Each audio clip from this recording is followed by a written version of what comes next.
Well, isn't that a beautiful sight? The Command & Conquer series has sold millions of copies worldwide, and fans have been playing the games for the past 30 years. It's only natural that others have been inspired and created their own versions.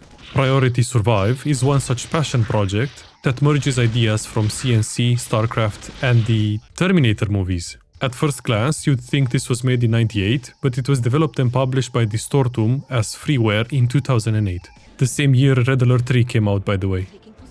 If you've never heard of the studio, I don't blame you, since this was the only game they released, settling into a life of outsourcing their work to bigger companies, including a few of the newer Anno titles. So let's have a look at an RTS made by 3 Slovaks, where the game's artist is a giant alien mech that just won't let me win. Oh, Arnold, what are we going to do? Direction-oriented. You're right. The action happens in a future where humanity has starships that are 50% gun turrets. After a 3-month journey through space, we arrive at planet E112 with the usual human need to colonize everything. While searching for resources to build and power a base, we find a patch of the Nazar mineral and plenty of aliens that defend it. Can humanity establish a foothold and prosper on this planet? Can the pirates that replace the Protoss faction do anything interesting besides dying to the aliens? Can the fake mechanical Zerg stop spawning endlessly? Find out in this episode of Forgotten RTS Games. There's just one thing we need to do before playing the game. Once you get in, you'll see this lovely pink shade on the left side of the screen. And to fix it, you just need to add CNC ddraw to the game's folder. There's nothing else to tweak since the game doesn't have an ini file or even a settings option in the main menu. You can't change the resolution, sound levels, or anything for that matter. So what you see is what you get. Visually, I love the look of the game. It's got plenty of StarCraft and Command & Conquer in its blood. You start the game and you get this beautiful jungle tile set with brown dirt, stony cliffs and patches of grass. Other maps will take you across green fields with stony cliffs and patches of dirt, or just the cliffs. Yeah, sadly this is pretty much it. You do get water on some maps though. The models and animations on the other hand are gorgeous. Just look at how the aliens die and return to the earth covered in vines. In classic RTS fashion, we have 3 factions fighting for control of the planet. The human colonists have generic infantry with jungle camo, but the vehicles are really interesting. An armored scout that's one big wheel, weapon platforms with giant plasma cannons, huge tanks, and some really nice air units. I just love seeing how different studios tackle the idea of a capital ship ultimate unit, and this game doesn't disappoint. The colony buildings are all space-age metal with factories, air pads, cloning vats, and refineries, all buzzing with lights, energy sparks, and the occasional flame vent. The antagonists are biomechanical aliens native to the planet. Their buildings and units seem to have this fusion of metal and flesh, with a red bioluminescence and green blood. The more damage you do, the more juice their buildings leak, with some units exploding in a green mist as well. Half of the roster and the static defenses like to zap me with energy attacks, and it's unclear if they're intelligent or just trying to eat my units out of instinct. We've got Terran and Zerg, so we just need the Protoss. Well, in this game, the third race is actually a human splinter faction of pirates. They give me massive Mad Max vibes with their units and arid-looking bases covered in tents.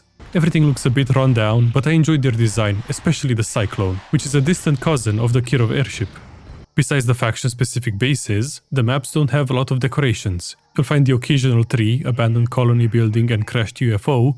Since it's all done with 2D sprites, it gives you the illusion of a 3D environment with that nostalgic feeling of isometric pre-rendered graphics. There's nothing I love more than wacky portraits in RTS games, and this one doesn't disappoint either. So let's put them on a scale of least to most cursed. Starting with the aliens, their faces are mostly light fixtures except for the Boko, who looks depressed, and of course, Josef the artist, who looks like the Slovakian version of Linus Tech Tips. The pirate faction has raiders, guys you'd find in a European disco in the early 2000s, Crackhead Grandpa, Lost Combine members from Half-Life, and the protagonist from the Stalker games. The human colonists start off alright with the usual military types, including Arnold. The detector is a sentient flashlight, and here come the weird ones.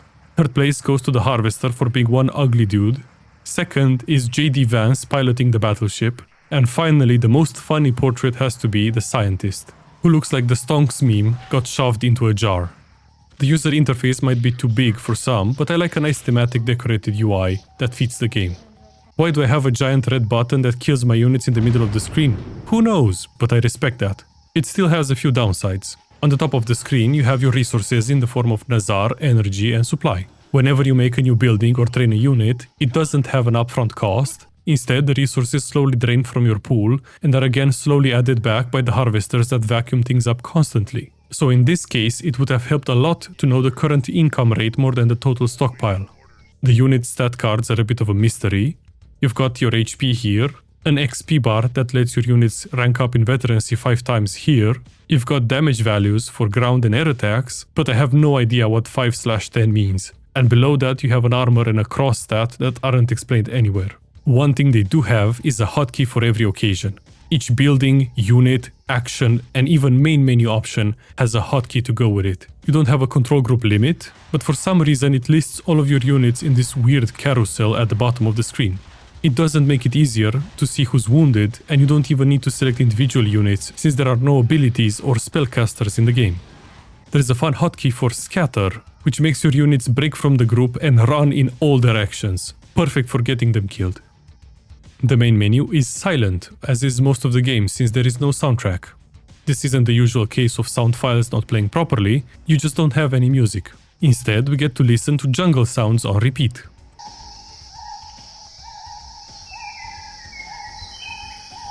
This is fine in the start, even immersive I might say, until hours pass and it starts to drill your head.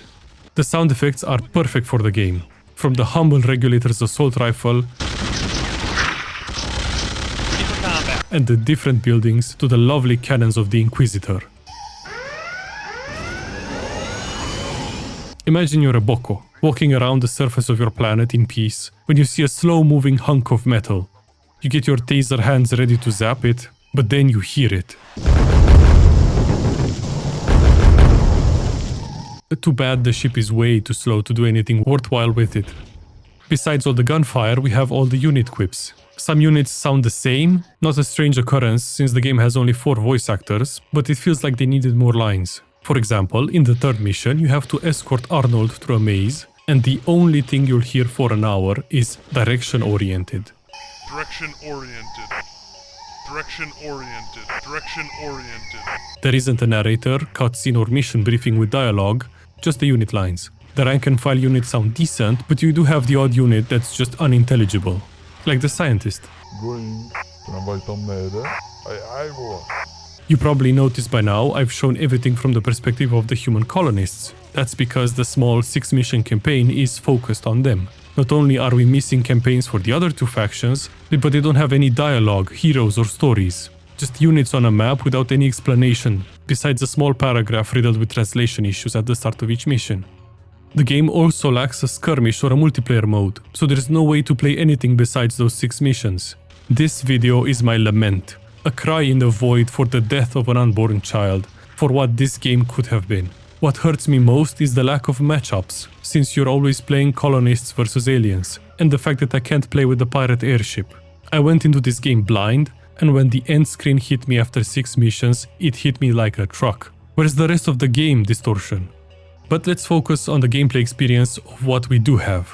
Nazar, the main resource, is gathered using harvesters, command and conquer or miner style, only these guys don't need to go back to the refinery to unload. But their pathing is even worse than Goliath's, because they regularly get stuck on each other. At one point, I moved my army from a patch of resources, and their neurons activated instantly. The enemy's most basic unit, the Gora, is a small bug-like melee creature that is invisible. This would be a very difficult game if the cheapest human infantry unit wasn't a detector. The enemy AI isn't the best, it has a lot of pre-placed buildings all over the map, and trains units constantly. I've never seen it expand or build something new, but at least it's not cheating in terms of resources. Take out their harvesters or wait until their resource fields run out, and you'll see the attacks stop. If you look at the top left corner of the main menu, you'll see version 1.0.3. The game received 3 updates since launch, and besides minor fixes, they nerfed air units by increasing their costs and buffing the enemy anti-air. Look how a single tower is eating up the ultimate battlecruiser unit. This was apparently necessary. The game has a save system, but no autosaves or mission select screen, so be sure to save at the start of each mission and at various points throughout them. The game never crashed for me, but it's better to be safe. Not to say there aren't any bugs. The Inquisitor sometimes bounces up and down in the air. The minimap shows a lot of red spots where the enemy units used to be, but the fog of war doesn't update all the time.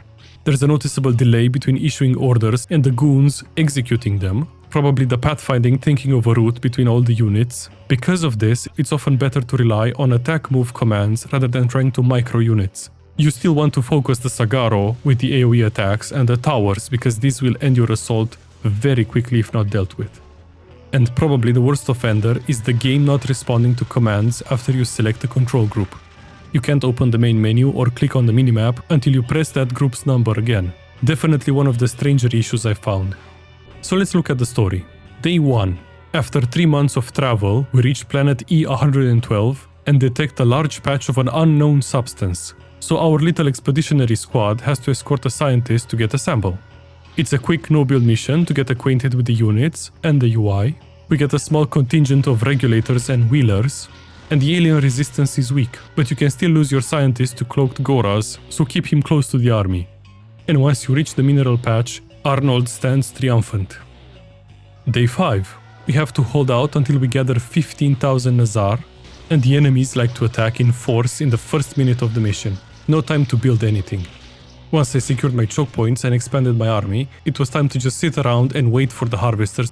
I was a bit overzealous because I ran out of resources. Even the enemy ran out and started sending his gatherers to my last patches.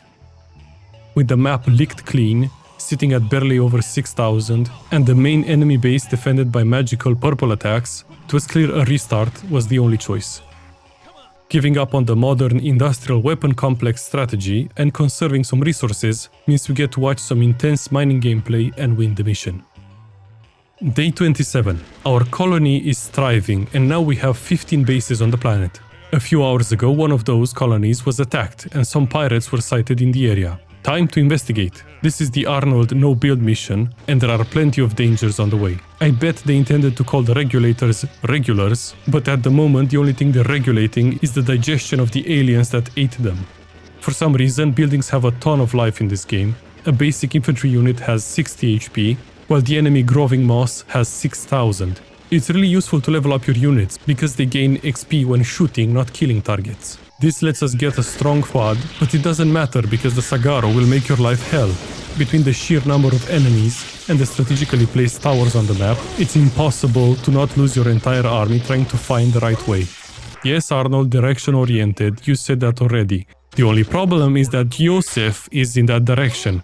I died so many times in this maze of towers, and I'm convinced the only path to the objective is to run through the enemy base. You'd think Joseph is an Easter egg in a corner of the map, but no! You have to dodge 4 of them, run to the left side while staying as low as possible to avoid the tower, down a ramp, get lucky so the enemies don't corner you, and keep running until you reach the base. What a horrible mission. Day 32. Arnold's investigation revealed that the base was destroyed by aliens. That's some real Sherlock work, I never would have guessed that.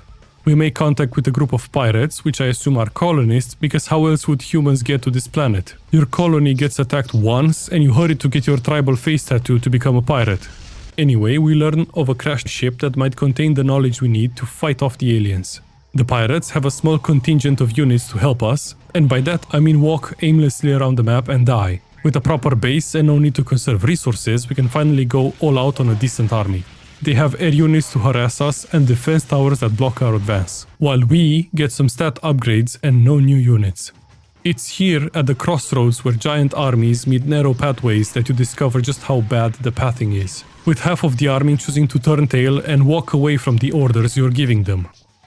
We do overcome their main base, throwing enough bodies at the problem, and with a scientist at the UFO crash site, we win the mission.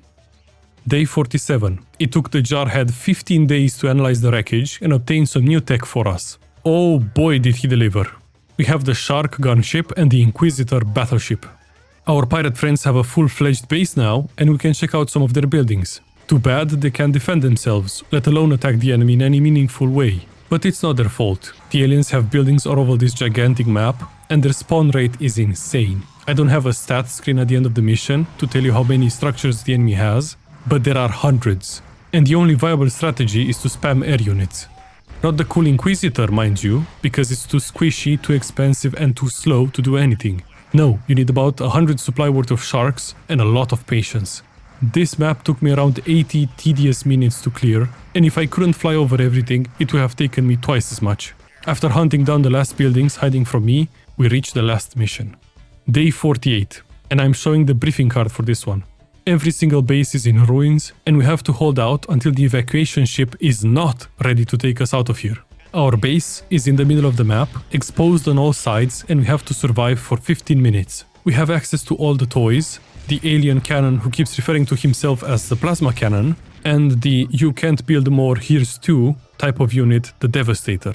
I've fought valiantly, but in the last 5 minutes when my front started to crumble, there was but one choice: to retreat in the middle of the base, using my buildings as walls and the long range of the cannons to win. I'm glad we got the mission to use the plasma cannon. It's extremely slow, so any attacks with them would have taken an eternity. Sadly, this is the conclusion of the story. We probably escaped the planet, and in almost 50 days of human colonization, we lost countless lives and gained nothing. The end. I would have loved to see more missions and play with the other factions. Melee combat seems quite hard considering everything is ranged except the Gora and the Boko, and I really hoped for a challenging alien campaign. I really hated the third mission and got really bored in the fourth, but the others were decently enjoyable, with the last one being my favorite. It's strange how in a game about building a colony on a distant planet, my buildings are pre-placed, and I never got to build up my base. You only need to add a few power generators or another clone vat, but you never get that feeling of building up on your own. This is another game that earns the Weird Stuff in Green Jars award since we have the cloning vats, and in the end, it's like playing the demo of a game that will never release. If you look past the translation issues, various bugs, and frustrating sections, Distortum had a good attempt at making something worth playing. I hope there is a parallel universe where they sold the game instead of releasing it for free, had more than 3 people working on it, a full campaign, skirmish and multiplayer, with plenty of fans to enjoy it. 2 out of 5 fake Kirovs. Thanks for watching. I really thought this game would be longer. I guess that just makes for a quicker video and more time to work on the big ones. Take care and I'll see you in the next one.